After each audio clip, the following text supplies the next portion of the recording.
que justamente uno se da cuenta que Lacan se interesó también, más bien, en el fenómeno amoroso mismo. Yo diría que Lacan se interesó mucho más en el fenómeno amoroso que Freud. Entonces, en esta charla vamos a abrir un poco más el foco respecto del amor para justamente introducir lo que Lacan permite abordar del lado del amor en tanto fenómeno amoroso, más allá, diría yo, de justamente lo que el tratamiento de la transferencia en el análisis implica. Hay que decir además, cuando uno lee a Freud y a Lacan, que en Freud hay una cierta desconfianza, podríamos decir, respecto del amor. Freud le otorga un cierto carácter, ciertamente por la perspectiva transferencial, un cierto carácter ilusorio y engañoso. Allí donde justamente veremos que en Lacan más bien se trata no solamente de dar al amor todas sus cartas de nobleza, sino sobre todo una cierta dignidad. El término aparece claramente evocado en una cita que es muy conocida, seguramente la conocen, de la Carta de los Italianos, cuando justamente Lacan decía que él buscaba engrandecer, ampliar las fuentes gracias a las cuales esta enojosa relación sexual, que justamente no se puede escribir, uno llegaría a pasarse de ella para poder hacer el amor más digno que la proliferación de parloteo que constituye a este día. Hacer el amor más digno, entonces. Hacer el amor más digno, comentaré esta cita en un rato, simplemente indicar por aquí que en la enseñanza de Lacan, y yo diría, y es lo que vamos a abordar hacia el final de esta charla, en la última enseñanza de Lacan, en Lacan de los años 70, el amor realmente recobra una fuerza que, diría yo, ni desde Freud ni desde otros autores psicoanalíticos ha tenido. Y es lo que me interesa de alguna manera subrayar entonces esta noche con ustedes. De la misma manera, podríamos decir que Freud, al abordar el amor como un cliché que se repite en el marco de la transferencia, en la cura, Freud también reduce de alguna manera, y es este el sentido de lo que decía del carácter ilusorio y engañoso del amor en Freud, Freud reduce el amor a la repetición. Es decir, que justamente hace falta la operación que Lacan va a producir, sobre todo en torno del seminario 11, sobre los 4 conceptos fundamentales del psicoanálisis, para separar la transferencia de la repetición. Y por ahí darle entonces al amor justamente la posibilidad de una apertura hacia otra cosa, más allá del cliché en el que justamente la transferencia lo deja encerrado. Es lo que además Lacan articulará en torno de lo que llamaba la contingencia, es decir, la posibilidad justamente de ensanchar, de abrir las posibilidades mismas del amor.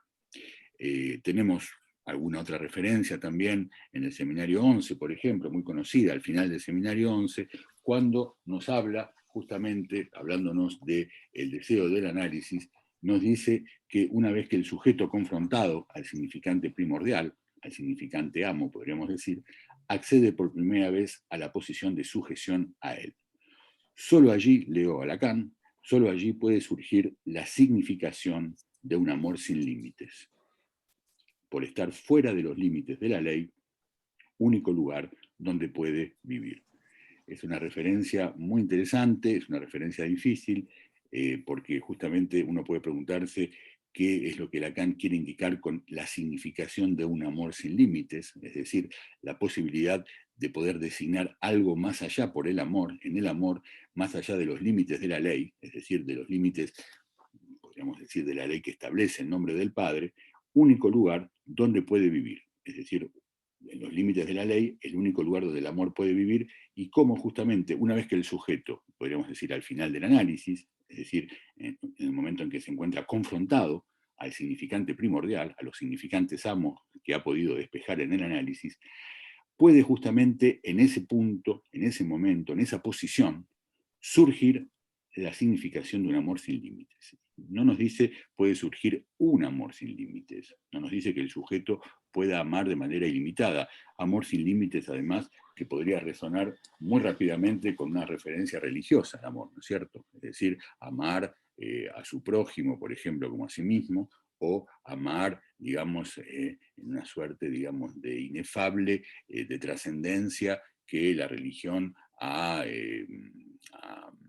ha cernido desde hace mucho tiempo. No se trata de nada de esto, sino se trata justamente en esta significación de un amor sin límites, en la posibilidad justamente de abrir el amor a la contingencia, más allá de los límites de la ley, más allá de los límites que el nombre del Padre establece, y poder justamente en esta posibilidad de surgir una significación, la significación de un amor sin límites, abrir el sujeto a las posibilidades que el amor instituye y produce más allá de los límites del nombre del Padre, que podríamos decir lo deja circunscripto a una modalidad neurótica. Y justamente es lo que constatamos en Freud. En Freud, por un lado, podríamos decir, el amor se asocia sobre todo al narcisismo, diría yo, en detrimento del objeto del deseo, ya que del lado del objeto parcial o del objeto de la condición amorosa o de la condición erótica, digamos, que se conecta con el complejo de Edipo, estamos más en el registro del deseo y menos en la dimensión del objeto amado. Entonces, es del lado del narcisismo, es decir, amarse a uno mismo a través del otro. Se ama, recuerdan el final seguramente para introducir el narcisismo, se ama a lo que uno, se ama a lo que uno es, se ama a lo que uno fue, se ama lo que se quisiera hacer, escribe Freud, o se ama a la persona que fue una parte de sí misma, según el modelo narcisista.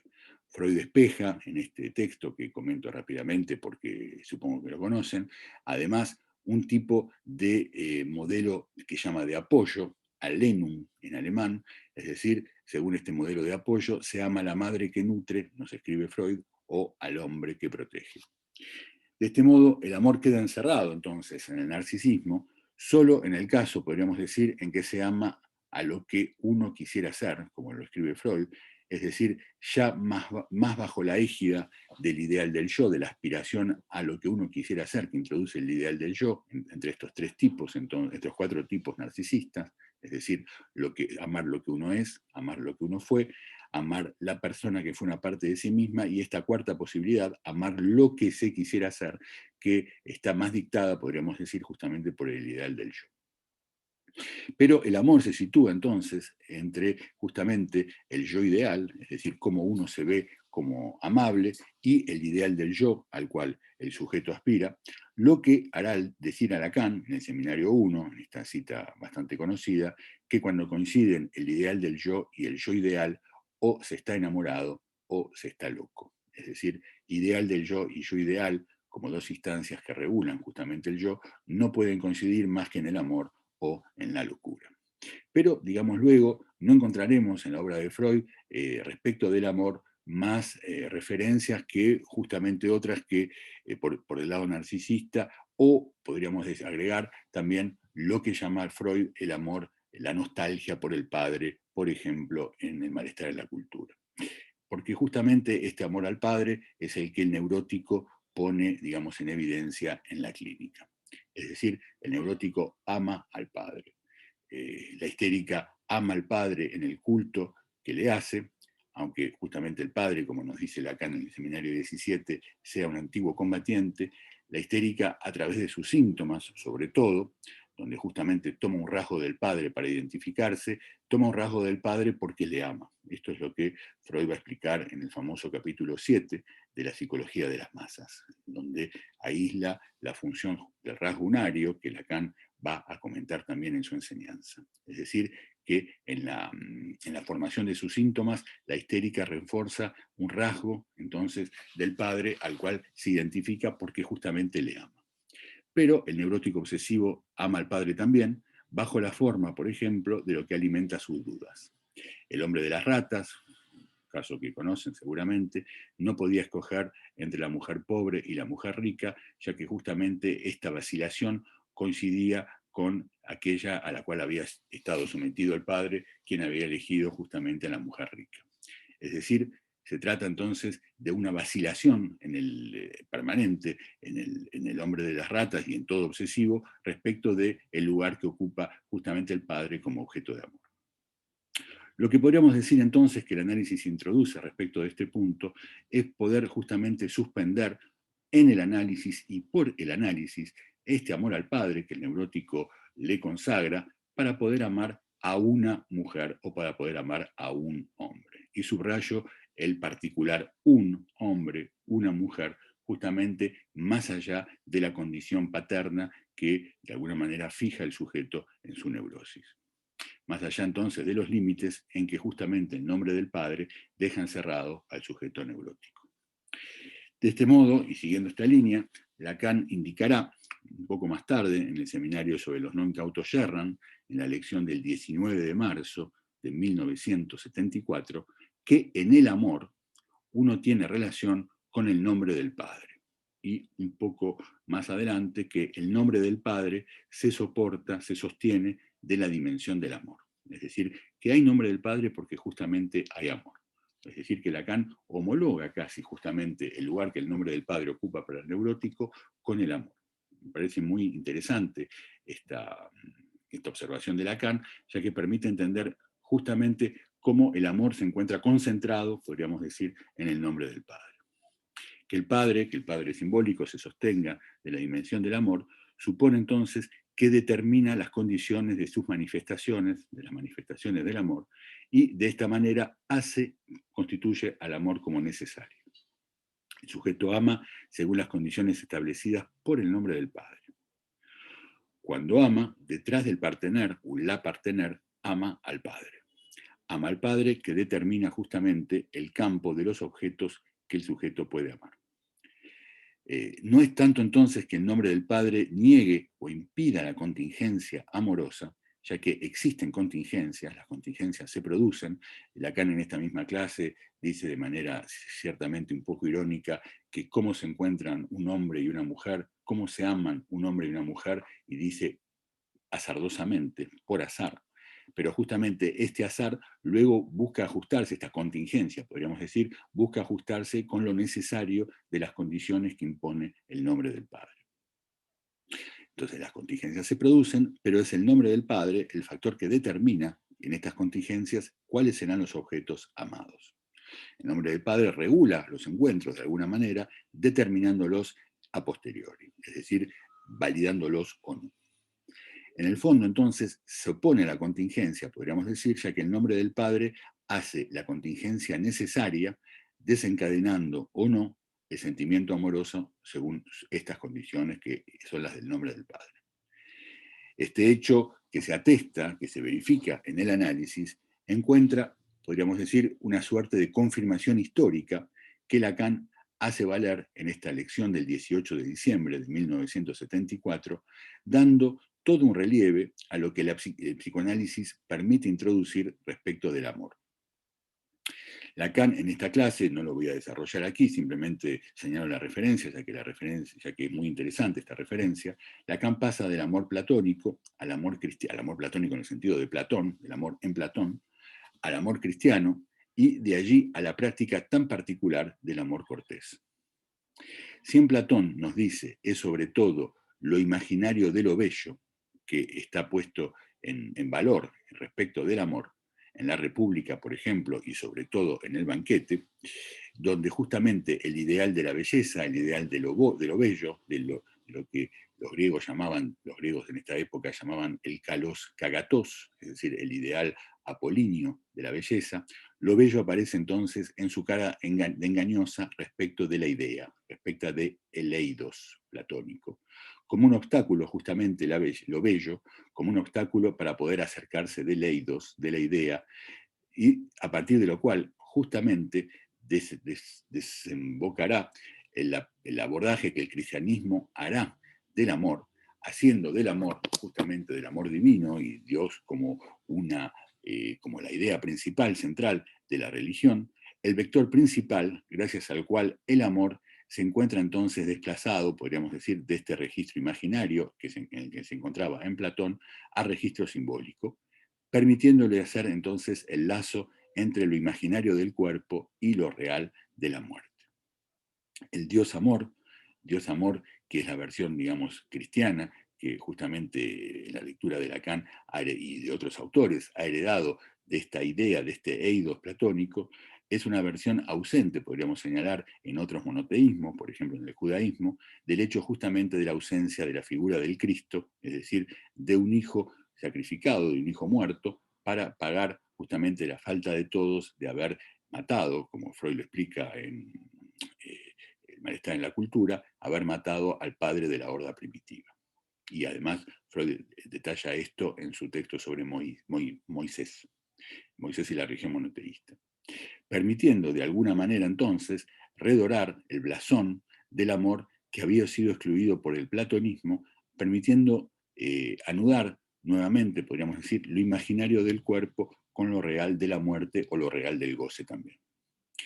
Entonces, el amor cristiano que permite de alguna manera hacer de Dios una figura de Dios amor, que instituye entonces el amor en el centro de la escena, allí donde en Platón se encontraba desvalorizado, esto lo hace el catolicismo despejando, echando, podríamos decir, al deseo. Y se trata justamente de ver por qué modos el deseo hará retorno. Pero sin ir tan tarde, digamos, en la enseñanza de Lacan, ubicándonos más en el principio, podríamos decir que gracias a la tripartición que Lacan establece entre lo simbólico, lo imaginario y lo real, Lacan permite entonces ordenar de otra manera que Freud lo había hecho las cosas en lo que respecta del amor. Y podemos decir que en el principio entonces de su enseñanza, en el estadio, en lo que es los prolegómenos de su enseñanza, ya que el estadio del espejo, texto donde justamente Lacan despliega el registro imaginario, es un texto de antes de su enseñanza. Recuerdan que Lacan databa su enseñanza de 1954, de Función y campo de la palabra y del lenguaje, y el texto del Estadio del Espejo es mucho anterior, es de 1936, justamente en el Estadio del Espejo lo que Lacan va a situar es la relación que el espejo permite en cuanto a la identificación con la imagen que el sujeto hace, alienándose en ella, nos dice, y justamente a la imagen que todo semejante nos reenvía en el espejo para permitirnos constituir nuestro propio yo. Tenemos a partir de aquí, entonces, una primera descripción, podríamos decir, muy somera de lo que es el fenómeno amoroso a partir de lo imaginario en estos prolegómenos de la enseñanza de Lacan. Es decir, de alguna manera podríamos decir una traducción de lo que Freud había introducido bajo la forma del narcisismo, es decir, se ama a través de la imagen que uno tiene de sí mismo. Entonces esta imagen funciona como una alteridad primera, una alteridad imaginaria, un otro imaginario, en el cual justamente el sujeto se aliena amando esta imagen. Primer entonces momento en la enseñanza de Lacan, una dimensión imaginaria del amor, resumida, podríamos decir, contenida en el estadio del espejo. Luego, unos años después, tenemos entonces el amor abordado en una perspectiva simbólica. Es lo que justamente el significante fálico, el falo, permite introducir. Recuerdan seguramente esta fórmula de Lacan muy conocida: amar es dar lo que no se tiene a alguien que no lo es. Es decir, dar la falta que permite instituir al otro en objeto sublime de amor, porque justamente le entregamos nuestra falta, le entregamos nuestra castración. El amor abordado por bies, por este lado simbólico, justamente se instituye como un fenómeno donde podríamos decir se intercambia el falo, es decir, se intercambian faltas. Se pone al otro en el lugar de hacerse el destinatario de nuestra propia falta, asignándole de este hecho el lugar más sublime, lo que justamente nos pone como objeto también de la falta del otro y dándole al otro todo para poder ser todo para él. Y para poder ser todo para él es, podríamos decir, la contrapartida de la operación. Es decir, damos todo, pero justamente pidiendo también ocupar este lugar de todo para el partener. Detrás de la proposición que Lacan decía en televisión, no hay límites a las concesiones que una mujer puede hacer por un hombre de su cuerpo, de su alma y de sus bienes, cito a Lacan. Lo que aparece es que justamente este sin límites, no hay límites a las concesiones, detrás de este sin límites, justamente lo que se revela es el sentido de serlo todo para justamente el hombre que ama. Es decir, si no hay límites a las concesiones que una mujer puede hacer por un hombre, es porque busca ocupar el lugar de serlo todo para el otro. Entonces, tenemos aquí una suerte de, podríamos decir, estrategia que el amor permite, es decir, una concesión de absolutamente todo para poder ocupar un lugar respecto al otro. Lo que articula entonces la demanda de amor, la demanda de reciprocidad presente en el amor, doy todo al otro para que el otro también me entregue todo y me entregue su falo, me entregue su falta para poder instituirme como objeto fálico para él. Entonces tenemos aquí algo que se estructura, digamos, a nivel del amor en torno justamente del falo, como significante de la falta, como significante además, podríamos decir, que permite en tanto tal velar la ausencia de relación sexual, ya que justamente si no hay relación sexual, si el amor no permite fundar, aunque se lo quisiera, el amor justamente busca esto, busca hacer existir la relación sexual, lo que permite justamente es que haya un significante, es el lugar, la función del falo en este punto, que permita justamente poder conectar a cada uno de los parteners con el otro, siendo un mismo significante, pero no siendo simétricas las posiciones. Es decir, se busca hacer el falo para el otro, pero no sabemos qué falo somos para el otro. Es decir, sabemos eventualmente si tenemos cierta conexión con nosotros mismos, qué lugar ocupa el otro como falo para nosotros, pero no desconocemos completamente qué somos como falo para el otro.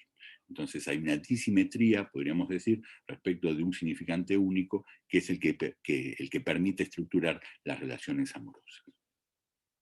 Además, tenemos en el amor una cierta, podríamos decir, dimensión engañosa, presente en el hecho justamente a partir de este fenómeno, que no sabemos qué falo somos para el otro, donde Lacan señalaba que si el amor es auténtico, se equivoca de objeto. Y oponiéndole a este equívoco respecto del objeto que la transferencia ya ponía en juego, y podríamos decir que ya desde el banquete de Platón encontrábamos justamente en la interpretación preanalítica, antes del análisis, que Sócrates hace a Alcibíades, diciéndole que todo el discurso amoroso que Alcibíades le dirige a Sócrates en su entrada, digamos, imprevista en el diálogo platónico, se dirige todo ese diálogo, todo ese discurso amoroso se dirige más bien a Agatón que a él, vemos justamente que hay ahí una operación que busca señalar que si bien el amor es completamente auténtico, genuino, el objeto no es Sócrates, sino que es Agatón. Y en realidad es lo que pone en juego la transferencia, es decir, el amor es auténtico en sí, Freud lo dice en todos sus textos, pero efectivamente se equivoca de objeto. Y en este punto Lacan agrega algo que siempre me parece interesante citar, que el odio es mucho más certero que el amor. Es decir, que el amor puede equivocarse respecto de las calidades del objeto porque le atribuye calidades que el objeto no tiene, en cambio el odio, nos dice Lacan, es un homenaje al otro. Es decir, el odio se equivoca mucho menos que el amor cuando odia justamente qué es lo que odia en el otro, podríamos decir que el amor que justamente proyecta en el otro calidades que no le pertenecen. De lo que, insisto, la transferencia es el mejor ejemplar, digamos. Aquí me gusta siempre citar una cita de una carta que Heidegger le escribe a Hannah Arendt al comienzo de su correspondencia amorosa, cuando, citando a San Agustín, le dice, te amo, quiero que seas. Amo, volo, ut sis, en latín. Amo, volo, ut sis. Te amo, quiero que seas. Es decir, amar justamente el ser del otro, podríamos decir, más allá de todo engaño que el amor podría introducir. Querer al otro justamente en, sus verdaderas cualidades. Lo que no es fácil, lo que justamente cierto desengaño del amor en algún momento del encuentro amoroso produce es justamente ver que el otro no se ajusta a las calidades que le atribuíamos. Lo que justamente plantea la cuestión de qué se puede amar entonces en el otro, más allá justamente de este carácter engañoso que la transferencia introduce. voy a articular esto un poco más tarde en la discusión, en la conversación. Ahora, bien, lo que podemos decir también es que justamente el falo, en este punto, es lo que impide hacer existir a la relación sexual. Es decir, que justamente porque no hay dos sexos, es decir, no existe la relación sexual ya que no hay una correspondencia entre dos sexos, sino más bien que hay uno solo, y este justamente es el sexo que se refiere al falo. Es decir, hay un solo significante para articular la relación entre los sexos y es el significante fálico, el significante de la falta para cada uno de los amantes. Entonces, ¿cómo se puede concebir, podríamos preguntarnos, respecto de la escena del amor, el dos, a partir justamente de este postulado fundamental del psicoanálisis, que hay un solo sexo, el sexo fálico o bien castrado, es decir, como lo decía Freud, la ausencia del falo? Podríamos avanzar que si la relación sexual existiera, habría una función que permitiría articular entonces a uno y al otro partener. Es decir, si tomamos las funciones en matemáticas, podríamos decir que permite articular un X con un Y, es decir, por ejemplo, un hombre con una mujer. Aunque Lacan no lo estableciera así, también podríamos decir que en las relaciones homosexuales hay algo justamente del amor, en la ausencia de la relación sexual, que el amor busca instituir. El nombre del padre, hasta cierto punto, ocupa esta función, justamente de articulador entre X y Y, entre los dos términos, entre los parteners, en tanto justamente se mantiene en vigor, comportando, conllevando una versión de justamente de lo que busca hacer existir en tanto tal, en tanto nombre del padre, la no relación. Cuando justamente por el nombre del padre, que es lo que permite en muchos casos articular el encuentro entre dos parteners, hace de alguna manera esta dimensión del nombre del padre, hace producir el cierto espejismo de que la relación sexual podría ser posible. La conceptualización por Lacan en la última y en su ultimísima enseñanza no permite ya, podríamos decir, fundar el amor como haciendo un nexo entre los dos elementos en la escena del dos, es decir, entre un hombre y una mujer, entre un X y un Y, sino más bien, como Lacan lo dice, permite a cada uno tejer su nudo, establecer su nudo. Cuando dice nudo, es ciertamente al nudo Borromeo que hace mención. Tejer su nudo a partir del encuentro amoroso, es decir, que cada uno de los parteners responde al dos del encuentro, a partir de un anudamiento con tres redondeles de cuerda, es decir, con lo real, lo simbólico y lo imaginario que cada uno de los parteners amorosos teje en el encuentro amoroso. Lo que no implica, ciertamente, que el amor mismo funcione como un síntoma, es decir, como un cuarto nudo que anuda los tres registros para cada uno de los parteners, lo que ciertamente puede ocurrir en algunos casos, pero la idea de Lacan no es que el amor mismo funcione como cuarto nudo, anudando real, simbólico, imaginario, sino más bien justamente que cada uno pueda tejer su nudo a partir y fundándose en el encuentro amoroso mismo. Quizás podamos volver a esto un poco más tarde. Antes de pasar a las cuestiones, digamos, que tienen que ver con el amor en la última enseñanza de Lacan, me interesa situar dos referencias que son muy importantes. Una primera, en el seminario sobre el acto analítico, en la clase del 27 de marzo de 1968, cuando Lacan produce un entrecruzamiento muy interesante entre el amor y el deseo. Justamente estas dos dimensiones que recuerdan en la degradación general de la vida erótica, el texto de Freud, aparecen en disyunción.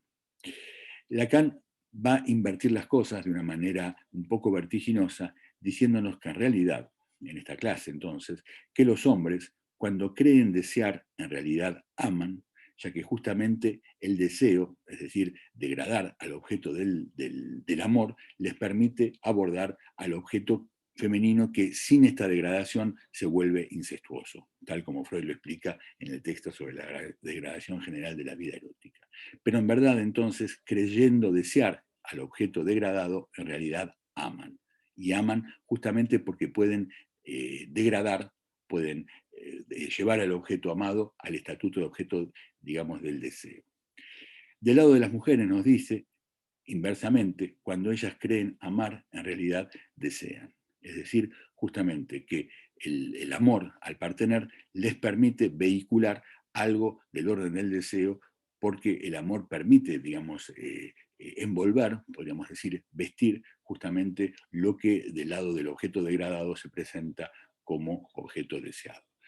En verdad, habría que retomar estas fórmulas porque esta disyunción que era clásica para el hombre, digamos, recuerdan que Freud decía cuando aman no desean y cuando desean no aman, se verifica, me parece hoy, de manera bastante general, en todo caso, en muchos casos en la clínica, de esta manera. Es decir, que hay la disyunción, evidentemente, que existe para todo ser hablante, y esto que Lacan, que Freud decía, que el amor permite justamente a las mujeres desear, que el deseo se articula justamente al amor al partener y al amor al padre detrás del partener, y esto que Lacan retoma entonces en esta clase, diciendo que cuando creen amar en realidad desean, creo que hoy no se verifica tanto, ya que la disyunción aparece mucho más acentuada por razones muy diversas que podemos retomar en la discusión, donde justamente no estoy tan seguro que justamente cuando crean amar en realidad desean. Es decir, que el amor permite justamente, podríamos decir, condescender al deseo. Bueno, podemos quizás retomar esta cuestión más adelante, pero me parece muy interesante este entrecruzamiento que Lacan hace justamente entre lo que él mismo llamaba el carácter fetichista del amor en el hombre y el carácter erotómano del amor en la mujer. Luego tenemos una referencia que me parece muy importante en el Seminario 20, que es justamente respecto del amor y de la relación sexual, cuando Lacan nos dice que el amor permite suplir, hacer suplencia a la no relación sexual. El término de suplencia lo conocemos, es un término que él mismo había empleado respecto de la psicosis, es decir, justamente cómo de alguna manera el delirio del psicótico permitía suplir a la forclusión del nombre del padre. Si forclusión hay aquí respecto de la no relación sexual, es justamente porque ella no puede ser escrita, es decir, no puede ser simbolizada. Lo que entonces produce esta forclusión de la relación sexual en el lenguaje, ya que no hay posibilidad de escribir la relación sexual, produce el retorno bajo la forma justamente del amor, como justamente una suplencia allí donde la relación sexual no puede ser escrita. Entonces, el amor supliendo a la no relación sexual es la forma que tiene, digamos, el amor de retornar, de hacer retorno, allí donde la no relación sexual no puede ser escrita. Ahora bien, respecto de esta proposición, que es interesante, que ha sido comentada varias veces, Lacan no precisa de qué tipo de amor se trata. Y esto me parece interesante subrayarlo. Es decir, es que se trata del amor neurótico simplemente, es decir, del amor que busca lo absoluto, del amor que evocábamos en el principio, es decir, del amor al Padre, o bien se trata de un amor que ya estaría de alguna manera advertido de lo que él mismo va a articular en este mismo seminario 20 en torno al significante de la falta en el otro. Es decir, ese de atachado que, como saben, Lacan va a escribir del lado femenino de las fórmulas, del lado derecho de las fórmulas. Porque justamente hay esta dimensión del amor que ya no es simbólica, donde ya no se trata justamente de intercambiar faltas pidiendo al partener que entregue por su lado también la falta en esta reciprocidad del amor que pide amor, que demanda amor, sino más bien de una dimensión más real del amor, donde el amor está advertido de la falta en el otro, el amor está advertido de la castración, podríamos decir, del partener, pero aún así le ama. Entonces el amor no busca justamente hacer del partener un absoluto, un otro que le entregue, que le permita recuperar al sujeto que ama una parte de su ser, del ser que pierde amando justamente, por la reciprocidad del amor y por la demanda de amor. Este amor que podríamos llamar real porque justamente, digamos, apunta a, en fin, no es que apunta, pero se dirige, digamos, al partener, aún sabiéndole afectado de una serie muy larga, digamos, de defectos, y aún así le ama. Este amor, justamente, que no es el amor puro tampoco de que un filósofo del siglo XVII, francés, Fenelon, ha llamado justamente bajo esta forma, el amor puro, es decir, un amor a Dios, la forma religiosa del amor que no espera reciprocidad, amar a Dios y entonces en ese punto un amor puro que no espera respuesta del otro, justamente, es que es un amor, este amor real, justamente, que no pide amor y que no se embrolla en los meandros de la demanda amorosa, este amor lacaniano, podríamos decir, este amor real que justamente se encuentra advertido de la falta en el otro, es este justamente el que permite suplir, hacer suplencia a la no relación sexual y no ya el amor neurótico, no el amor justamente que pide amor. En fin, es una pregunta. En todo caso, creo que este amor que se dirige al otro tachado, este amor que de alguna manera es femenino porque justamente está advertido de la castración en el otro, no necesita fetichizar al partener y justamente ama allí donde el otro falla, es un amor que no que tiene cierta dignidad, y retomo la fórmula del principio, es decir, hacer el amor algo más digno que la multiplicación de parloteo del cual se encuentra envuelto por doquier, es un amor que justamente no está ya contaminado, y en esto creo que reside esta palabra de dignidad del amor, no está contaminado por lo pulsional. Porque lo pulsional, justamente lo fantasmático, podríamos decir, es lo que ensucia el amor, es lo que viene a perturbar al amor.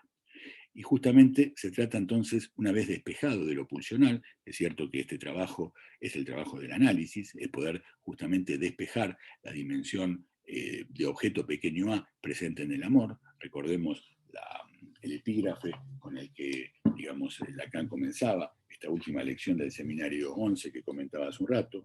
Te amo, pero porque inexplicablemente amo en ti algo más que tú, el objeto pequeño a, te mutilo. Es decir, porque justamente el amor, donde vehicula algo de un más allá de en ti más que tú, es decir, en ti este objeto pequeño a, te mutilo, y es la fórmula, decía Lacan, de la transferencia misma, es decir, es la fórmula del amor de transferencia en el análisis, una vez despejado justamente cuál es este objeto pequeño a al cual se articulaba el fantasma fundamental del sujeto, quizás podríamos pensar que el amor se vuelve, se torna más digno porque justamente no aparece contaminado por esta, digamos, presencia del objeto en el amor mismo. Y Lacan va a utilizar este término de suplencia nuevamente en el seminario 21, al año siguiente, no respecto del amor, sino respecto del inconsciente. Nos dice en la clase del 12 de marzo de 1974 que el saber inconsciente es lo que se inventa para suplir al misterio de dos. En la escena de los dos, el saber inconsciente es lo que se inventa para hacer suplencia a este misterio de dos. Me parece muy interesante esta proposición de Lacan, ya que el saber inconsciente, aparece como una respuesta del sujeto a lo que aparecería como un misterio, el misterio de dos cuerpos que se reúnen. Este misterio se aplica tanto al encuentro amoroso que a la situación analítica misma. El dos en cuestión concierne también dos saberes que se conectan, que se ponen en conexidad en el amor. Ya que Lacan nos dice en este mismo seminario que el amor son dos medios de decires que no se recubren. Es decir, es lo que hace el carácter fatal del amor. Es la división irremediable. Cito a Lacan. Es la división irremediable, quiero decir, a lo que no se puede remediar, ya que implica que mediar sería ya posible. Y justamente es no solamente irremediable, pero sin ninguna mediación. Es la conexidad entre dos saberes, en tanto que son irremediablemente distintos. Cuando se produce, hace algo de completamente privilegiado. Cuando el amor se produce, produce algo de completamente privilegiado. Cuando se recubre justamente esta conexidad entre dos saberes, cuando se recubren los dos saberes inconscientes, esto produce un sucio embrollo. Es en la clase entonces del 12 de marzo del 74.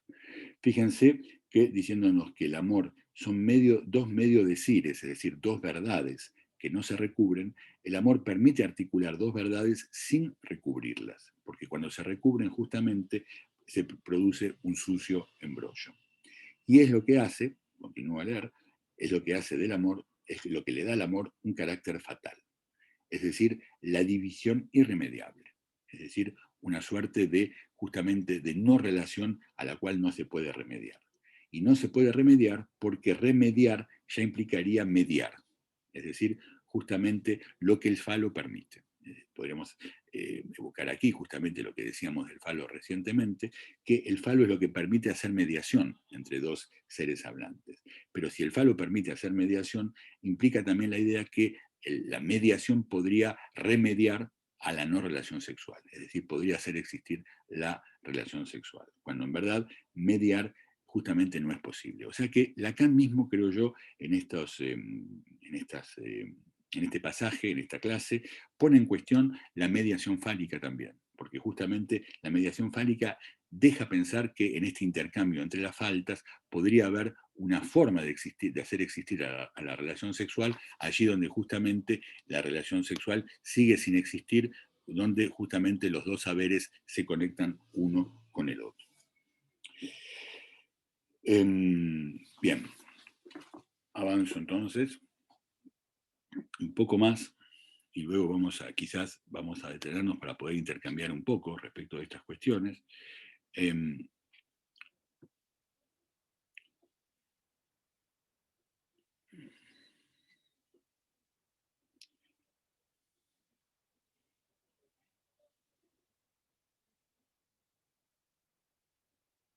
Puede parecer sorprendente entonces que Lacan defina el amor en este seminario de los no incautos yerran del lado del saber, es decir, como una conexidad entre dos saberes y no del lado del cuerpo o del goce.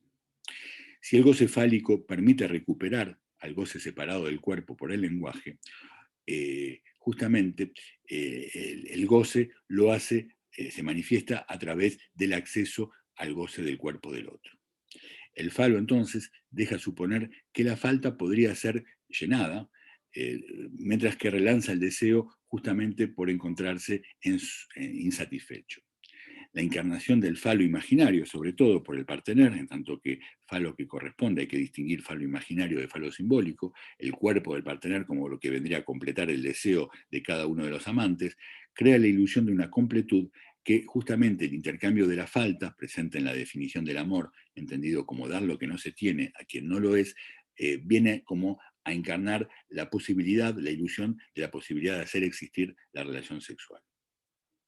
Pero podríamos decir, en este amor entendido como un intercambio fálico, el falo simbólico deja aparecer el espejismo justamente que la relación sexual podría existir porque el partener sería el que lleva, digamos, la falta, donde justamente esta falta es lo que viene a intercambiarse en la relación. Habría que explicar un poco también qué quiere decir que el amor es la conexidad entre dos saberes. La conexidad es un término de topología que no reenvía a la conexión, justamente, contrariamente a lo que uno podría pensar, porque justamente la conexión implica que haya, digamos, un punto de encuentro entre estos dos saberes. Lacan da a la conexidad otro sentido. Nos dice que la conexidad aparece justamente en la topología como, como dos partes que forman parte de una misma. Lo dice de una manera muy interesante, justamente dando el ejemplo del archipiélago. Es decir, nos dice que en un archipiélago cada una de las partes, cada una de las islas se encuentra separada de las otras, mientras que la conexidad permite, por ejemplo, como en un istmo, conectar una parte al continente por una pequeña parte justamente que liga a la península con la Tierra. Entonces, la conexidad implica esto justamente, que son dos partes que se encuentran ligadas por una parte común, contrariamente justamente a las partes separadas que el archipiélago articula. Luego podríamos avanzar, algo que Lacan va a decir un poquito más tarde en este seminario, el 12 de marzo del 74, cuando nos habla de un amor más civilizado, lo que para mí va de la mano justamente del amor más digno. Es decir, nos habla del amor más civilizado, de haber justamente haberse visto amputar del goce. Es decir, un amor más civilizado de haberse visto separado, de haber sufrido justamente del goce. Una vez entonces que se ve amputado del goce, el amor aparece, podría ser vivido como siendo más civilizado. Me parece muy importante esta cita, ya que permite justamente abordar esta dimensión, digamos, digna del amor, una vez que se ha separado lo que lo hace indigno, es decir, el goce pulsional, y lo que de alguna manera lo contaminaba. Em, Quizás entonces, para ir concluyendo, podríamos preguntarnos de qué manera y cómo el amor, entonces, haciendo suplencia a la no relación sexual, este amor que se formula como una conexidad entre dos saberes, permite, este amor lacaniano, me gusta llamarlo así, este amor lacaniano, permite justamente articular algo allí donde no hay encuentro, digamos, mejor dicho, hay encuentro, pero no hay relación que este encuentro produzca como una relación sexual. Y para concluir, siempre cito un pasaje de las cartas a un joven poeta de Rilke, porque me parece que el poeta dice de la mejor manera, de la manera que, digamos, no he encontrado ninguna formulación, digamos, que mejore estos enunciados del poeta, justamente la no relación sexual, articulada justamente al amor. Lo que este último Lacan, lo que esta última enseñanza de Lacan permite introducir. Cito a Rilke. Nos dice, el intercambio total entre dos seres es imposible. Y cada vez que se podría creer que un tal intercambio ha sido realizado, se trata en verdad de un acuerdo que frustra a uno de los partners, o incluso a los dos, frustrándoles de la posibilidad de desarrollarse plenamente. Pero cuando se ha tomado conciencia de la distancia infinita que habrá siempre entre dos seres humanos, cualesquiera ellos sean, una maravillosa vida lado a lado deviene posible. Tendrán los dos partners que ser capaces de amar esta distancia que los separa y gracias a la cual cada uno de los dos percibe al otro entero recortado en el cielo. Fíjense que Rilke nos dice que cuando han tomado conciencia de la distancia infinita que habrá siempre entre dos seres humanos, llamando por esta distancia infinita, creo yo, la no relación sexual, cualesquiera estos sean, una maravillosa vida lado a lado deviene posible. Pero tendrán los dos partners que ser capaces de amar esta distancia. No nos dice amar uno al otro de manera bastante curiosa, sino amar a la distancia infinita que los separa, gracias a la cual cada uno percibe al otro entero. Es decir, cada uno, podríamos decir, percibe al otro tal como es, tal como le escribía Heidegger a Hannah Arendt, es decir, te amo y quiero que seas tú, no quiero que seas lo que yo supongo que tú debes ser, sino te quiero como tú eres, y justamente entonces a percibir al otro entero, bajo el cielo, recortado bajo el cielo, es posible una vez que se es capaz de amar esta distancia que separa a los dos partners. Creo que por este lado el poeta dice algo que Lacan llama con otro poeta, con Rimbaud, el nuevo amor. Es decir, este nuevo amor, recuerdan el poema A una razón de Rimbaud, donde justamente de manera muy enigmática Rimbaud hace decir a un personaje en la calle un nuevo amor, un nuevo amor. Justamente poder renovar las fuentes justamente del amor, como lo decía en la carta a los italianos, para poder pasarse de esta inexistencia de la relación sexual, lo que luego va a traducir entonces como una el amor haciendo suplencia a la no relación sexual, solo es posible, creo yo, dándole justamente al amor esta novedad que puede adquirir más allá, diría, más, separándose de lo impuro que la pulsión introduce, de queriendo introducir, queriendo reducir al partner justamente al objeto de la pulsión y pudiendo justamente, una vez que se ha percibido esta distancia infinita, irreductible, que nos separa a los dos amantes, poder justamente amar al otro eh, siendo percibido el otro de manera entera. Creo que con estos versos, con este pasaje de Rilke, el poeta nombra justamente este nuevo amor, del cual justamente Lacan se hace el eco en estos versos de Rimbaud, este nuevo amor del cual nos decía justamente Lacan que es lo que aparece en el momento en que se cambia de discurso, es decir, que se cambia de posición. Algo verificable en el análisis, una vez justamente que el sujeto, podríamos decir, ha abandonado, que el sujeto neurótico ha abandonado el amor al padre. Bueno, me detengo aquí y quizás podemos dialogar e intercambiar un poco sobre estas cuestiones que me parece van a dar mucho para conversar. Bueno, muchas gracias por haberme escuchado. Lo funcional es lo que contamina el amor. Bueno, muchas gracias, Fabián. Abrimos un turno de preguntas, comentarios. Quien quiera puede levantar la mano. Maricruz ya ha levantado la mano. Eh, activa el micrófono. Bueno, No la he levantado, he aplaudido. perdona, perdona. La mano es la de abajo. Discúlpame, Nada, pensé que la habías levantado. Bueno, no. pues mientras que se piensa entonces un poco la pregunta o el que quiera intervenir, bueno, decir que este final, Fabián, en el que nos hablas de la poesía, ¿no? Me hacía recordar y de los poetas, ¿no? Has nombrado a Rilke y has dicho algo muy bello. Me hacía recordar una frase de Lacan que dice: hacer el amor, tal como lo indica el nombre, es poesía, ¿no? Me venía esa... Es muy bonita en esa referencia justamente la idea de hacer el amor, es decir, de crear el amor, de inventar el amor, ¿no? Como algo que no estuviera ya hecho, sino justamente abrir las posibilidades del amor, ¿no? Más allá de los límites en los que lo encerraba, podríamos decir, el nombre del padre, ¿no? Crear, inventar el amor, reinventar el amor, ¿no? Y esto que Rimbaud llamaba un nuevo amor.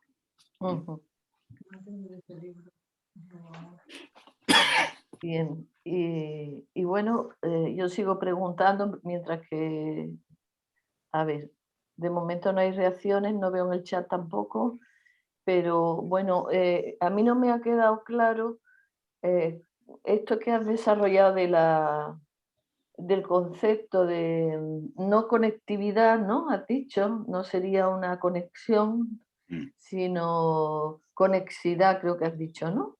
Sí, sí. Bien, y lo has comparado con el istmo, ¿no? Que hay entre una isla y la península, podemos decir, y no, digamos, la separación entre dos islas, ¿no? Que se podrían conectar. No sé si te he entendido bien. Así es. Bien, entonces dices que esto es algo que tiene que ver con el saber inconsciente, ¿no? Me ha parecido, con dos saberes inconscientes y no del lado ni del cuerpo, ni del lado tampoco de lo simbólico, ¿no? Del goce. Del goce, vale, ni del lado del goce ni del lado del cuerpo. Entonces, ¿de qué saber? Uy, qué ruido hay por ahí, no sé qué. ¿No os suena a vosotros? Sí, sí. Bueno, eh, eh, ¿de qué tipo de saber estaríamos hablando? Para mí es enigmático lo que has dicho, porque después, por otra parte, has hablado de la distancia infinita eh, que habría, digamos, entre, ¿no? Cuando has hablado de Rilke. Entonces, ¿cómo entender esta conexidad y esta distancia infinita? Muy bien, es una muy buena pregunta, Carmen, te agradezco. Mira, he puesto en el chat Sí, una imagen que da el artículo de Wikipedia respecto de la conexidad. muy bien, gracias. Creo que la pueden abrir. Sí, Entonces, fíjense, tenemos en la imagen B, en la imagen del archipiélago, las Canarias, ¿no? Las sí, islas que forman parte del archipiélago que no se encuentran conectadas entre sí. sí, Eso es lo que justamente no es la conexidad. La conexidad, lo que indica el artículo, es la figura A. Es decir, una pieza formada de una pieza única, digamos, donde hay partes, bueno, no se ve muy bien en el dibujo, pero digamos, son partes distintas, pero hechas de una misma parte. Es medio difícil entenderlo, porque digamos, lo que se ve es una sola pieza, digamos, pero en realidad sí, la conexidad implica que esta figura A está compuesta por varias partes. Y Lacan justamente retoma esta figura de la conexidad para poder situar algo que tiene que ver justamente con el amor. Es decir, no algo que conecta, por ejemplo, si tuviéramos un puente, ¿no? Entre dos islas, ¿no? sí, Entre la Gran Canaria y Tenerife, por ejemplo. Podríamos sí, decir que esas dos islas estarían conectadas. conectadas. Sí, Pero bueno, tendríamos una conexión entre dos islas. Bien, no es eso la conexidad. Dos islas conectadas son dos cuerpos, dos elementos que se encuentran conectados por un puente. La conexidad supone que una misma, que las partes forman parte de una sola parte única. Y el amor justamente sería eso. Yo creo que es lo más difícil de entender. Porque Lacan dice que justamente en el amor es como si hubiera un todo, es decir, una parte total, una parte íntegra, formada por varias partes. Por estos tres casi pseudópodos, podríamos decir, que uno puede ver en A. Entonces, es enigmático, por cierto, la conexidad en ese punto, porque justamente supone que el saber es la conexidad entre dos saberes, nos dice. Es decir, que cada uno de los amantes tiene su saber, pero que a nivel de la conexidad se trata como si fuera un solo saber, como si fuera un saber común para cada uno de los dos parteners, como si el saber fuera el mismo. Cuando en realidad no lo dice así Lacan, lo dice de una manera más, digamos, difícil, es la conexidad entre dos saberes inconscientes. Entonces, son dos saberes que forman parte de un mismo saber. Bueno, hay una carta, no sé si la voy a encontrar, voy a buscarla rápidamente, que justamente Lu Andrea Salomé le escribe a Rilke, y como hablábamos de Rilke, quizás viene bien, donde lo dice de una manera muy bonita. Denme solamente un minuto y lo voy a encontrar. También lo dice de una manera bastante equívoca, porque deja entender que los dos amantes formarían parte de un todo común, lo que en algún punto hace evocar, justamente podríamos decir, la ilusión de la media mitad, digamos, de la mitad de la media naranja o de la media mitad de cada uno que el amor buscaría reunir, cuando en realidad no es exactamente eso. Aquí está. Entonces es una carta que Lu le escribe a Rilke, saben que mantuvieron una relación, digamos,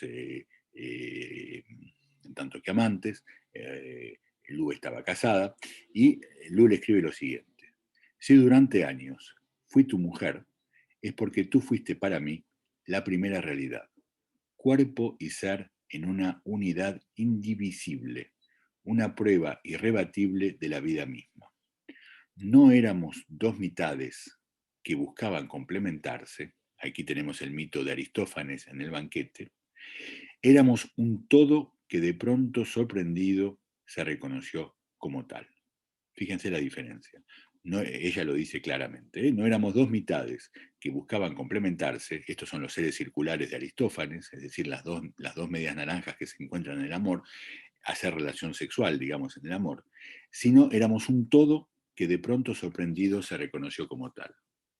Entonces, me parece que es un ejemplo de esta conexidad de la cual Lacan nos habla, justamente con este embrollo, podríamos decir, que se trataría en la conexidad de un todo que en el amor, una vez que los dos parteneros se reconocen, se encuentran, se reconoce como tal. Como si fuera, en realidad, un mismo saber. Esta conexidad entre los dos saberes inconscientes no es un significante, por ejemplo, en el saber de uno que resuena en el saber de otro. Eso sería la conexión entre los dos significantes, como las dos islas unidas por el puente, sino más bien un mismo saber en el cual justamente los dos amantes se inscriben. Entonces, esto me permite avanzar en la respuesta. Justamente no se trata en el amor definido así, abordado así, como poder amar al plus de gozar del otro, al más de gozar del otro, lo que también podría ser una vía, digamos, para entender el amor. Se ama el plus de gozar del otro, se ama aquello de lo que el otro goza, es decir, amar a partir de las condiciones de goce de cada uno de los amantes. No se ama el saber, pero se ama el saber en tanto justamente se trataría, podríamos decir, de un saber común que se descubre en tanto tal y que permite fundar al amor, donde justamente Lacan no lo dice exactamente así, porque dice es la conexidad de dos saberes inconscientes. Entonces, como saber justamente entre dos saberes permite separar a los dos saberes, son dos saberes separados, pero son dos saberes separados que forman parte de un mismo saber. Y eso es lo que justamente el amor reconoce en tanto tal. Es decir, un saber común donde cada uno de los saberes, digamos, se inscribe, pero siguen siendo dos saberes. Y en ese punto, digamos, existe la división irremediable, es decir, no viene a ser ese saber común remedio a la no relación sexual, sino estamos de vuelta en la versión de hacer existir a la relación sexual por el lado de los seres circulares que se encontrarían y se complementarían, digamos, habiendo encontrado su parte faltante, digamos, ¿no? Es justamente un todo que se reconoce como tal. Lu Andreas lo dice magníficamente, pero con esta objeción subrayo mucho esto porque si no podría creerse que volvemos a caer en la ilusión de hacer de dos uno. Más bien, diría yo, es un uno que se vuelve dos en amor. Es decir, un uno que se vuelve dos donde el dos se mantiene, ya que justamente la división es irremediable, no hay relación sexual, pero justamente estos dos se reconocen como formando parte de un saber común. Estamos en el amor, no estamos hablando del encuentro, digamos, a nivel del deseo, donde justamente el objeto, uno viene a encarnar el objeto del fantasma del otro, ¿no? Sabemos cómo el encuentro se produce a nivel del deseo, pero estamos hablando de un encuentro a nivel del amor, justamente, ¿no? Como podríamos decir, un encuentro con la conexidad de los dos saberes, donde justamente esta conexidad implica un todo, digamos. Y esta idea de todo es complicada en psicoanálisis, porque justamente tenemos la idea de que el todo no existe, ¿no es cierto? Que el todo aparece más bien barrado, dividido, digamos, ¿no? Que es cada uno guarda su saber, es cierto. Y además cada uno de los amantes guarda su saber. Pero estos dos saberes se encuentran, digamos, formando parte de un saber común, vamos a decirlo así, ¿no? Lo que, bueno, no siempre pasa, digamos, ¿no? Realmente digo, ¿no? A nivel del amor. Es lo mejor que puedo decirlo. ¿Puedo preguntar? Sí, claro, adelante. Es que creo que había una pregunta en el chat antes. No la he visto, perdona. No sé si, más digno y separado del goce, no sé. Porque creo que ahonda sobre lo mismo, ¿no? Clarita... no sé si, no sé si lo sé pronunciar bien, o ella misma quiere hacer la pregunta, no hay problema, y explicarlo. Yo espero lo que pasa es que no la veo en la pantalla. Pero es exactamente eso, la conexidad entre dos Pero saberes. creo que está preguntando lo mismo que acaba de hablar Fabián, ¿no? Dice que sí con la cabeza, siente. O sea que, sí. Bien, entonces la pregunta mía iba por el aforismo que hemos oído tantísimas veces, leído de Lacan, de solo el amor permite al goce condescender al deseo.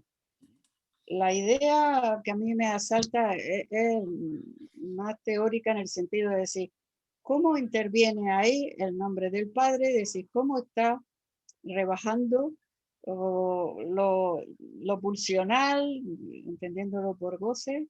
¿Y qué hay de esa dignidad? Es decir, ¿sería imprescindible esa función del nombre del Padre en ese rebajar el goce para que haya ahí ese amor más digno?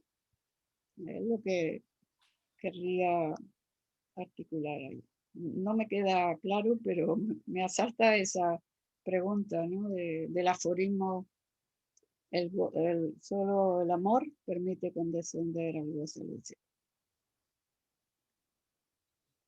Bueno, muchas gracias. Sí, efectivamente, cuando Lacan dice que solo el amor permite al goce condescender al deseo, podemos preguntarnos, por ejemplo, de quién se habla. Digamos. Creo que yo siempre lo he entendido así, en todo caso ese aforismo, me parece que concierne justamente a la mujer, a las mujeres, digamos, ¿no? Es decir, a cómo en una mujer el amor permite renunciar al goce para condescender al deseo. Si tomamos todo el desarrollo que Freud hace respecto de la fase preedípica de la mujer, es decir, la ligación de la mujer a la madre, ¿no? Y cómo justamente la mujer se encuentra en una posición fálica respecto de la madre, como para separarse de esa madre, para renunciar a ese goce, digamos, en el cual ella se encuentra de alguna manera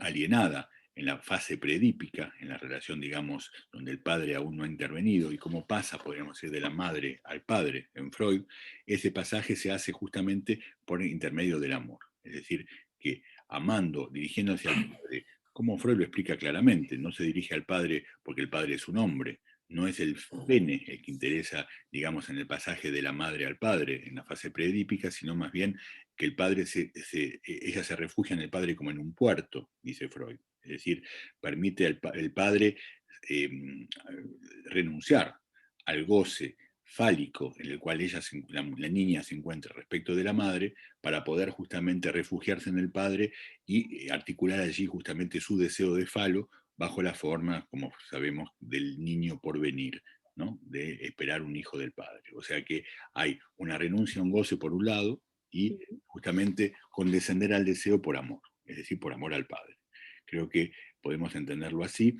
No creo que la fórmula se explique para respecto del hombre, por ejemplo, ya que en el amor y el deseo siguen dos vías que se permanecen en disyunción para él, y de alguna manera todo el problema del hombre en no poder amar es no poder renunciar justamente al goce fálico. Es decir, Freud nos dice que, Lacan nos dice claramente que los hombres no saben amar, no pueden amar, se encuentran afligidos, y escribe afligidos, PH, afligidos, es decir, afligidos por el falo, se encuentran, ¿cómo se dice?, llenos por el falo, y entonces se encuentran pesados por el falo les impide justamente acceder al amor, y entonces, digamos, el amor sigue otras vías, digamos, en ellos, pero no el lado, digamos, del deseo. O sea que no hay en ningún momento pasaje de uno a otro, salvo cuando Lacan nos dice de manera así pasajera, en esta clase que citaba en el acto analítico, que allí donde creen desean, en verdad aman. Es decir, que el amor permite justamente, que el deseo permite vehicular algo del amor, porque si no es el incesto, ¿no? Como Freud lo explicaba en la Declaración General de la Vida Erótica. Pero no renuncia nunca al goce, justamente. No, el amor no permite al goce condescender al deseo, ya que el goce fálico, justamente como estorbo, el hombre está estorbado por el falo, y este estorbo fálico sigue funcionando por el hombre, justamente estorbándole en sus capacidades de amar, ya que puede hacerle muchas cosas a la mujer, pero no puede amarla, dice Lacan. Y creo que esto se verifica, digamos, ¿no? Hay un déficit amoroso en el hombre, de lo cual las mujeres en general se quejan, ¿no? En el análisis, ¿no? Que no saben amar, que no son suficientemente amadas. Entonces, creo que esta fórmula de que solo el amor permite al goce condescender al deseo, me parece que permite explicar justamente cómo se renuncia a un goce para poder, de alguna manera, acceder al deseo. ¿Mm? Sí, la idea es que en esa posición fálica masculina y en la de ella no toda fálica, me preguntaba por esa cuestión de la dignidad, ¿no? En el amor, ¿no? Me, me, me resulta imposible que no pueda haber esa dignidad en el hombre también, ¿no? Sí, ¿cómo podríamos pensar eso? Bueno, me parece que el análisis permite introducir algo de esta dignidad, en la medida en que el análisis feminiza a un hombre, ¿no? Es decir, como lo decía también Serge Coté, hombres y mujeres entran al análisis en tanto que hombres y salen en tanto que mujeres, digamos, ¿no? Es decir, que el análisis permite justamente alivianar, digamos, aligerar lo que se presenta, digamos, como goce, en tanto que es el fantasma el que lo ordena. En la medida en que se atraviesa el fantasma, digamos, el hombre, una vez que ha construido, sobre todo los hombres, las mujeres también, pero es más patente, digamos, en el hombre, una vez que ha construido su fantasma fundamental, hay cierto aligeramiento, podríamos decir, de las condiciones de goce que el fantasma ordenaba. Y a partir de ahí, diría yo, hay más permeabilidad para poder amar. Entonces, creo que efectivamente si puede amar a una mujer, lo puede hacer más del lado de la mujer que del lado del hombre, es decir, feminizándose, no siendo ya tan macho, podríamos decir, no siendo ya tan en la posición justamente de aquel que degrada al objeto del deseo. Entonces, en ese punto, creo que la dignidad aparece justamente como un más allá de lo que lo fantasmático articulaba como pulsional para él. Del lado femenino, esta cuestión me parece que se plantea más directamente en lo que conecta a una mujer al significante de la falta en el otro. Es decir, que justamente ella sabe que, podríamos decir que el otro está castrado, ella sabe que el partener está castrado, si le pide, si demanda justamente el falo, no es más para poder cubrir su propia falta, digamos. pero en realidad esta estrategia, esta demanda de amor tan presente en las mujeres, no busca más que justamente obturar la propia falta, digamos, ¿no? Y la falta y sobre todo la falta en el otro, es decir, poder a partir de este don fálico que el partener hace, o la partener, porque esto también lo podemos ver en una relación, digamos, entre mujeres, homosexual, justamente permite obturar la falta en el otro, ¿no? Y permite justamente no conectarse, podríamos decir, con el propio deseo, obturando justamente el deseo con el amor.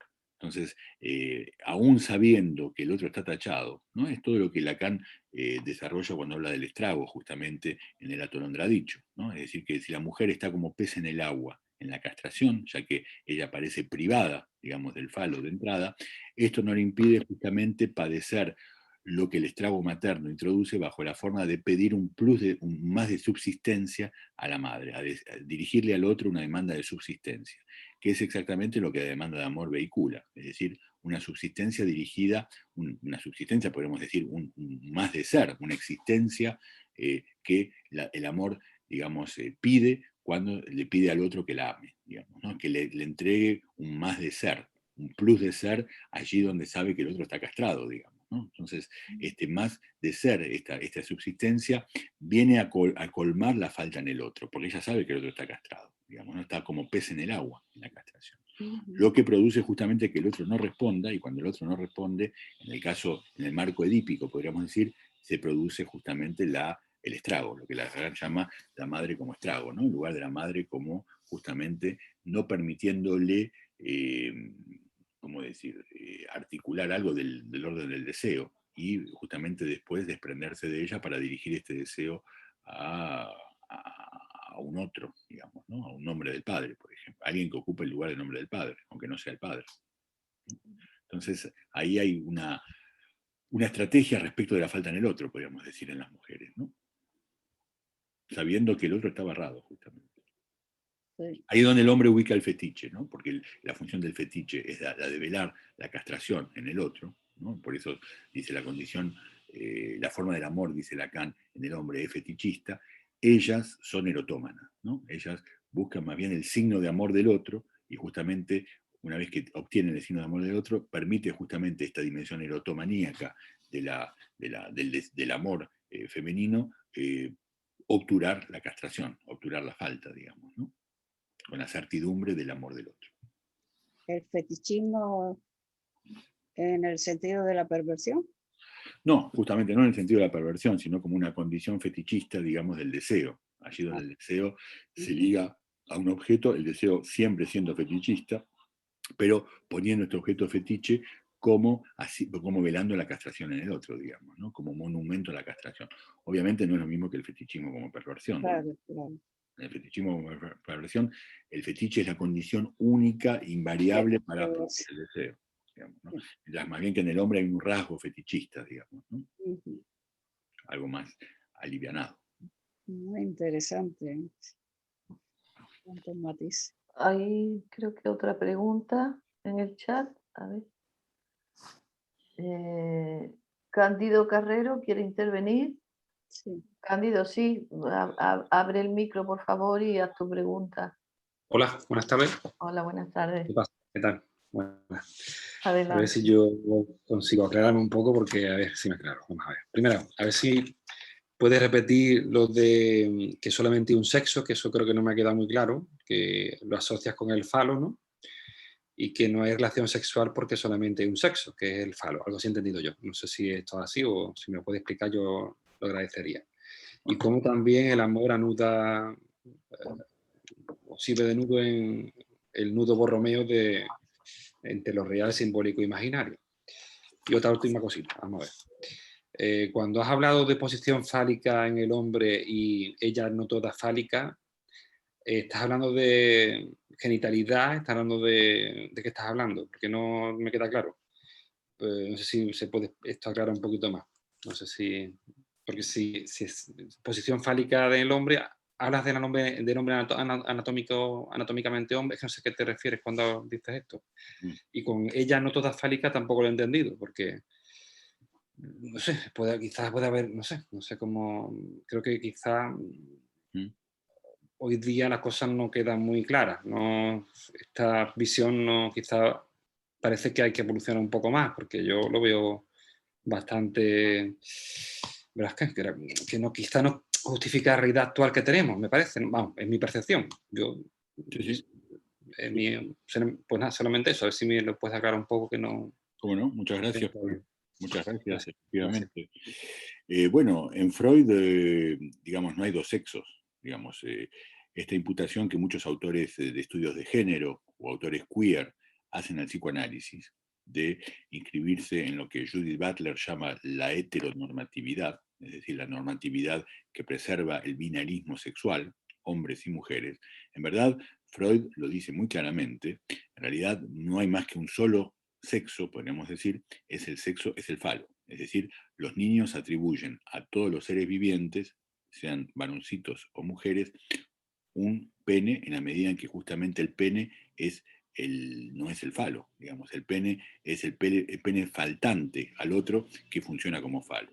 Es decir, que allí donde, por ejemplo, el pequeño Hans, que es el especialista de esta cuestión, podríamos decir, el caso de Freud, el Juanito de Freud, el caso de una fobia, justamente desarrolla su fobia en el momento en que se encuentra con la castración de la madre, con que la madre no tiene justamente este órgano. Y una vez que el pene falta, es lo que se pone en juego justamente en la fobia, cuando el Juanito encuentra esto. Entonces, esto pone, digamos, en juego el hecho que los niños y luego los seres hablantes atribuyen justamente a su partener un órgano allí donde el órgano falta, sobre todo justamente en el cuerpo, sí, anatómico hasta cierto punto de la mujer, donde se cree justamente que ese cuerpo tendría que tener un órgano que no tiene. Entonces, el falo no es el pene, esto es fundamental, no es el cuerpo anatómico, porque justamente es el pene que falta, dice Freud, es el pene faltante, y lo que produce horror a nivel de la castración, lo que produce el horror de la cabeza de Medusa, como lo llama Freud, es decir, la posibilidad que justamente algo se despegue del cuerpo, es, como en el mito de Medusa, es la posibilidad justamente de enfrentarse con lo que se percibe como una castración en el cuerpo de la mujer, es decir, como una falta, que la premisa simbólica justamente universal del falo hace ver como una falta, cuando en realidad al cuerpo de la mujer no le falta nada, sino que efectivamente es como es, digamos, ¿no? Es la misma posición cuando uno ve una biblioteca y dice, Lacan da ese ejemplo, a esta biblioteca le falta un libro. En realidad, a ninguna biblioteca le falta ningún libro. La biblioteca tiene los libros que tiene, pero es a partir de una premisa que tendría que haber un libro, cualquiera sea este, que falta, que justamente la falta aparece. La falta aparece desde una premisa donde tendría que haber algo allí donde no lo hay, ¿no? Entonces, a partir de aquí, Freud va a distribuir los sexos entre fálico o castrado, es decir, tiene el órgano o no lo tiene. Esto no coincide en absoluto con hombre y mujer, ya que justamente lo que se atribuye, digamos, como órgano es algo que puede ser, digamos, lo cual pueden ser portadores distintos tipos de objetos, por ejemplo, distintos tipos de fantasías, digamos, ¿no? A nivel de fantasías primarias, por ejemplo, en las civilizaciones primarias esto se ve mucho, en la Grecia antigua, por ejemplo, o incluso en civilizaciones del Asia Menor, donde justamente la mujer a pene, digamos, era un objeto, digamos, erótico privilegiado. Entonces, no hay hombres y mujeres en el inconsciente, sino que hay justamente fálico o castrado, es decir, portador del órgano que falta, portador del órgano que podría faltar, y la amenaza de castración, digamos, en el hombre, no es porque tenga el órgano llamado fálico que justamente no puede perderlo, y es esto lo que pone en juego justamente la amenaza de castración. Entonces, lo de posición fálica en el hombre, ¿qué quiere decir? Que no lo entiendo bien. Eso. Lo de posición fálica en el hombre. Hombre es lo que justamente le hace creer que teniendo, digamos, el pene tiene el falo. ¿Al hombre como hombre o es que no me acabo yo de enterar? Sí, al hombre como hombre o al hombre que se ubica, digamos, en la O posición... una mujer en posición de hombre, es que no lo entiendo esto, no me queda claro. Bueno, justamente lo que Lacan va a cuando Lacan habla de hombres y mujeres, porque Lacan va a hablar de hombres y mujeres en su seminario, por ejemplo en el seminario AUN o en los seminarios de los años 70, no habla de hombres y mujeres desde el punto de vista anatómico, habla de hombres y mujeres respecto justamente del falo. Es decir, una mujer puede claramente estar en una posición fálica, es la posición de la histérica, que hace el hombre. En español se escucha menos. Hoy día creo que, verás que esto Los de la posición fálica. Sí, sí, claro. Las mujeres aparecen hoy día mucho más falicizadas que... Claro, más, Exactamente, porque la paridad social, el acceso a un montón de derechos les ha llevado a esa posición, digamos, ¿no? A falicizarse, las mujeres de poder también, ¿no? Las Angela Merkel, desde la Margaret Thatcher, podríamos decir en adelante, tenemos las mujeres fálicas, digamos, ¿no? Las mujeres... Entonces, perdón, entonces, cuando decimos ella no toda fálica, ¿también podemos estar refiriéndonos a un hombre? ¿También puede ser que un hombre sea ella no toda fálica? O... Exactamente. El ejemplo que Lacan da para eso es el formidable San Juan de la Cruz, Ah. Los escritos de San Juan, una maravilla, donde justamente San Juan, ascendiendo al Monte Carmelo, una vez que va llegando a la cima, se feminiza y comienza a hablar de sí en femenino.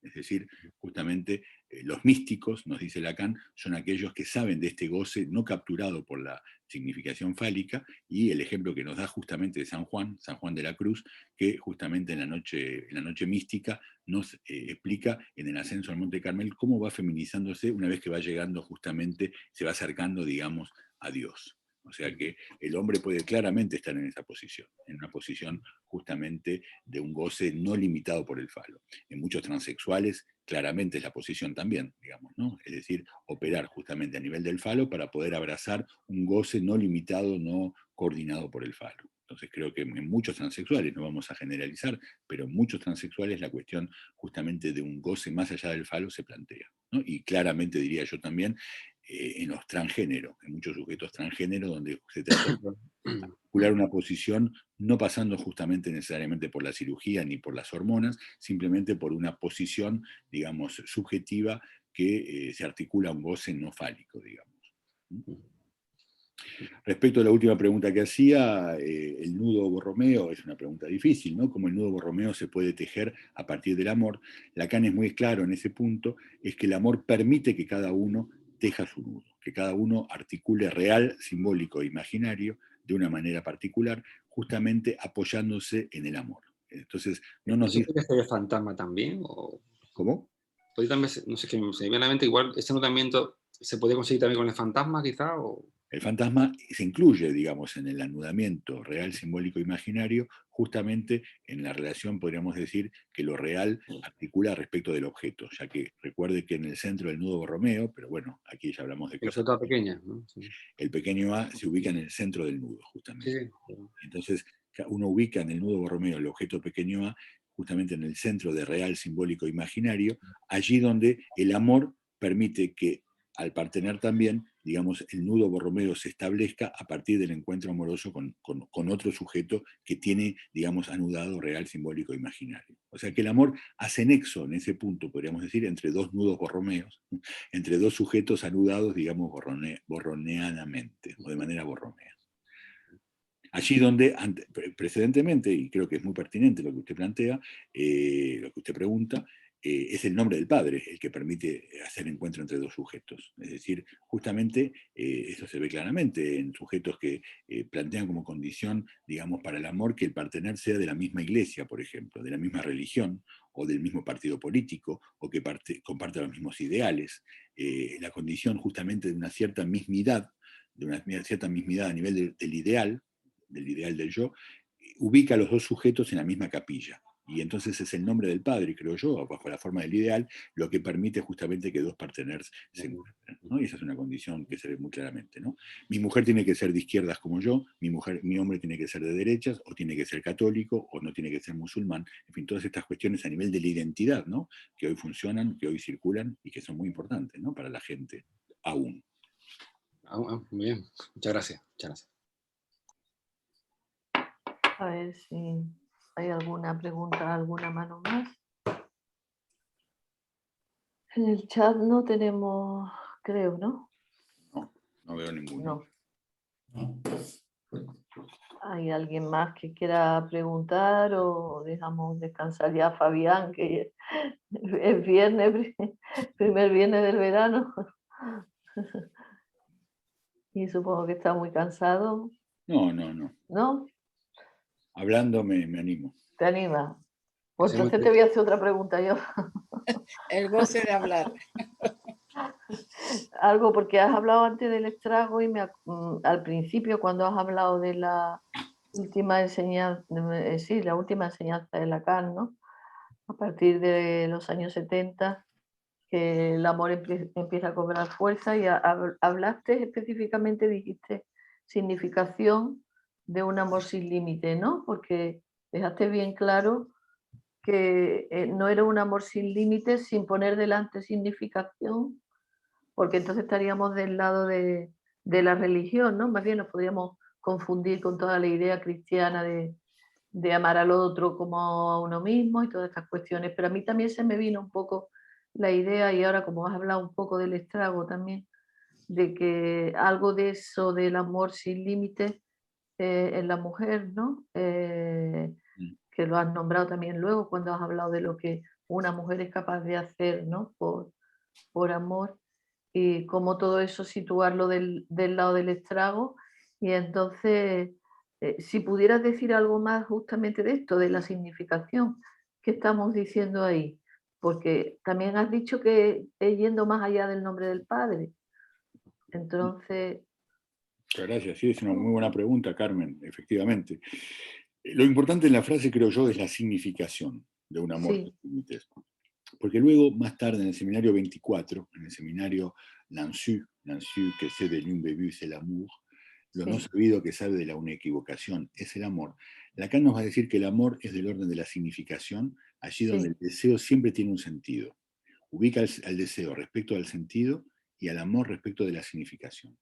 ¿Qué quiere decir? Quiere El decir, amor respecto de la significación. sí, Ok, cuando dice la significación de un amor sin límites, acá en el seminario 11, lo sí. que es a subrayar es la significación. Lo retoma, perdona que no te Lo escuché bien, lo retoma, retoma lo después en el retoma en el seminario seminario 24 diciendo 24. que el amor es siempre del orden de la significación. Vale, Habla de Dante y habla de la poesía amorosa. Nos dice que sí, justamente la poesía es siempre amorosa. Tiene sí, una referencia muy bonita a la poesía diciendo que la poesía sí, siempre es amorosa porque justamente la poesía participa de la significación, allí donde el amor es del orden de la significación y el deseo siempre tiene un sentido. El deseo lo asimila al sentido y el amor a la significación. vale, ¿Qué quiere decir? Quiere decir que, ¿por qué el deseo respecto al sentido? Porque justamente el objeto causa del deseo le da un sentido al deseo. Es decir, el deseo no puede seguir cualquier rumbo. El sentido del deseo está marcado por el objeto en tanto perdido, el objeto causa del deseo, que se ubica como por detrás del deseo. Es decir, en vale, la medida en que el objeto se pierde a nivel del deseo y que el deseo busca reencontrar este objeto, ¿no? Tal como Freud lo dice también en la metamorfosis de la pubertad, en los 3 ensayos, justamente el objeto perdido le da un sentido al deseo. Mientras que el amor se trata justamente, podríamos decir, retomando lo que tú decías antes, creo que eras tú, de hacer el amor. Es decir, ujú, hacer el amor es justamente llenar el amor con una significación, ya que el amor en sí mismo no tiene una significación. El amor, podríamos decir, es un quantum libidinal, para decirlo con Freud, pero justamente no tiene una significación precisa. Y de hecho mismo, el objeto mismo del amor varía. Es decir, esto es lo que permite la transferencia, es descubrir que justamente se ama al otro porque se le supone un saber, pero que efectivamente este otro se le instituye como lugar, como sujeto de supuesto saber, como lugar del saber, pero digamos el saber no se encuentra ahí, o sea que hay un equívoco fundamental, un malentendido, podríamos decir que la transferencia vehiculiza, donde se engaña, digamos, o se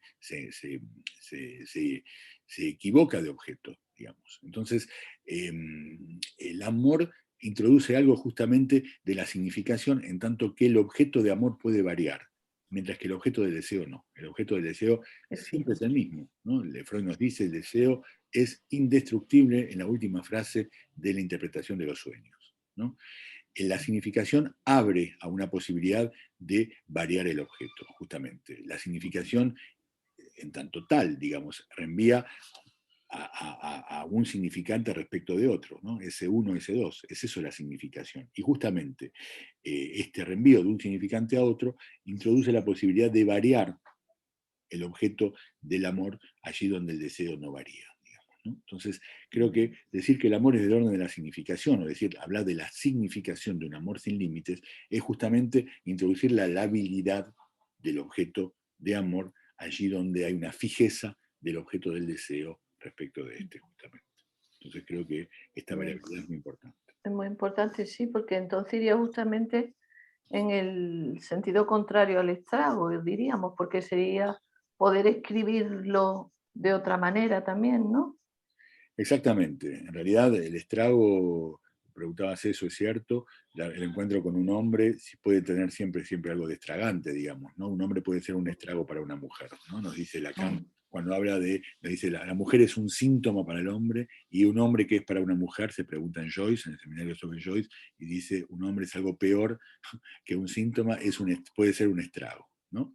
Y efectivamente, uno ve en los análisis en muchos sujetos que se presentan con esa condición, ¿no? Con el partener estrago, digamos, con el hombre como partener estrago, como este estrago siempre se esboza sobre fondo de lo que fue la madre como estrago para este sujeto, ¿no? Siempre en general pasamos en el análisis del partener estrago a la madre, al otro como estrago, digamos, ¿no? Esto es muy frecuente en el análisis.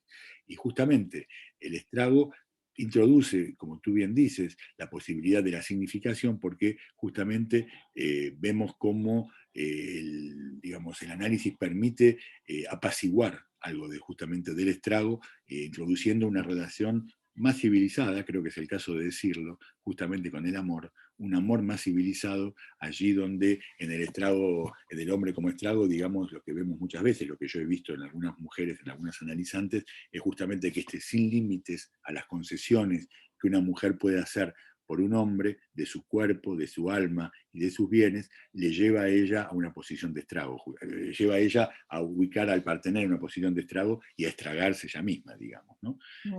Y justamente cómo poder introducir ahí un límite, justamente, ¿no? A este sin límite de las concesiones.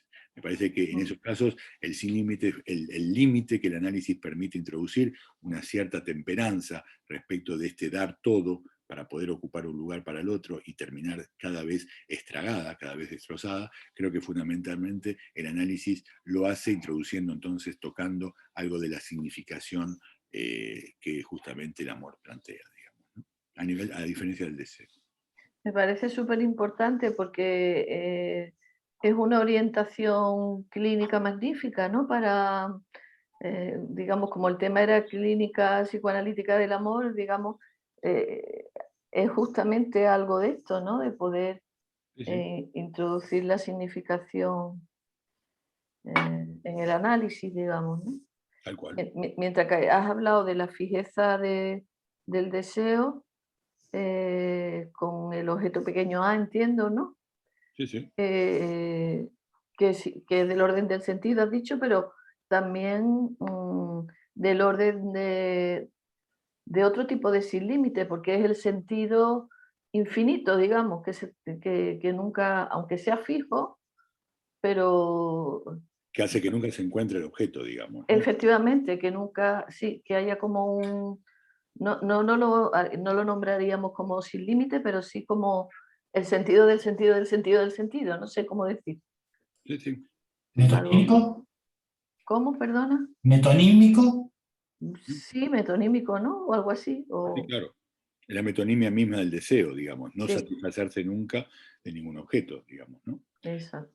Pero efectivamente, ¿por qué? Porque por detrás, no puedo más que ubicarlo por detrás, digamos, Sí. es el objeto causa, es el objeto que causa ese deseo, que mueve, que empuja la metonimia, que produce justamente el movimiento mismo del deseo, digamos, ¿no? Entonces, ya tenemos un sentido marcado por el objeto causa, ¿no? Así es donde el amor, y es más lábil, digamos, el amor puede cambiar, digamos, ¿no? El amor del padre es la posición del sujeto en el comienzo de un análisis, y el análisis permite poner en cuestión, digamos, el lugar del padre como lugar central, digamos, que comanda todas las identificaciones, y a partir de ese lugar, digamos, central, poder amar justamente más en la contingencia, en lo que aparece como desprendido de lo necesario, ¿no? Donde el nombre del padre más bien le da una necesidad, de un carácter necesario al amor, ¿no? Poder suspender el lugar del nombre del padre para poder encontrarse con cierta contingencia en el amor. Me parece que es esto lo que introduce el análisis para el sujeto neurótico, digamos, ¿no? Sin dejarlo sin el nombre del padre, porque no se abandona el nombre del padre, ¿no? De hecho, del análisis. Si no, produciríamos una psicosis psicoanalítica, digamos, ¿no? Sí, muy bien. Pues me parece que es un un buen final terminar ahí, ¿no? Estanislao, ¿cómo lo ves? Sí, podríamos poner ya punto y final aquí a esta conferencia, que No, también pero- pone el final, creo que con un broche de oro, a este ciclo que hemos inaugurado este año de conferencias clínicas, Ujú. que tendremos que seguir el año que viene, el próximo curso. Veremos con qué temas, ya tenemos todo el verano para pensarlo. Darle las gracias a todos los que han estado, algunos quizás ya han tenido que ir, pero tampoco es tan problemático. Muchísimas gracias a Fabián, que como siempre nos ha ilustrado magníficamente, y a las preguntas de Carmen, que también nos han orientado. Así que... Estanislao, solo voy a decir una cosita porque lo tengo que decir, si no es que me Sí. muero, porque quien quiera saber lo que es unismo, que lo busque en la ciudad donde yo nací, que es Cádiz. Es unismo. Lo podéis buscar porque viene además en Wikipedia, en todos sitios, y está muy bonito, es una fotografía muy bonita de lo que es una isla pegada al continente, unida solo por un trozo de carretera que ante la tierra y que a ambos lados está el mar, ¿no? Ahí tenéis un istmo que se puede ver muy, muy bello, además la foto, lo recomiendo. Y el ejemplo que puso antes Fabián de la isla unida a la tierra a través de un puente, tiene el ejemplo de la mía, que es Ceuta, que tiene un puente que lo une al otro trozo de tierra. O sea que... Bueno, Muy bien, pues muchísimas gracias a todos y buen nos verano. despedimos entonces. Muy bien, muchas gracias. Buenas noches. Buen verano y buenas noches. Hasta Muchas luego. buenas noches a todos. Hasta luego. Hasta luego. Hasta luego. Hasta luego.